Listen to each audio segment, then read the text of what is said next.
তাহলে শুনেছেন তো? দাদা না না, শোনাটা নিয়ে বড় কথা নয়। হ্যাঁ, আমি তো অনেকবার বলার পরেও কোনো মহিলার কাছ থেকে সেরকম হাতের তালি পাইনি। একদম একদম। দাদা আপনার একটা কথাতে শত শত মহিলা হাতের তালি সবাই দিতেন। আশীর্বাদ করেছেন, সত্যি বলছি, দাদা সত্যি দাদা বলছি আপনার। হ্যাঁ বলুন।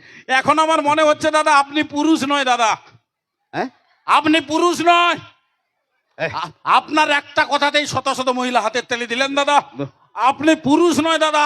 ও বাজে কথা বলেন। আরে না, আপনি মহাপুরুষের মতো, মহাপুরুষের আচ্ছা মতো আচ্ছা ঠিক আছে। অনুষ্ঠানে করে হাতের তালি দাদা আসুন প্রণাম। এই কি কথা হাত ধরলো ওটা যে? আপনি প্রণাম করছেন যে? মানে আপনি এত সুন্দর গান গাইলেন এই জন্য দাদা। না খুব সমুদা, আপনি একজন মিরাক্কেলের শিল্পী। হ্যাঁ। আপনি প্রণাম করলে আপনাকে কি বর দেবো আমি? কিটা?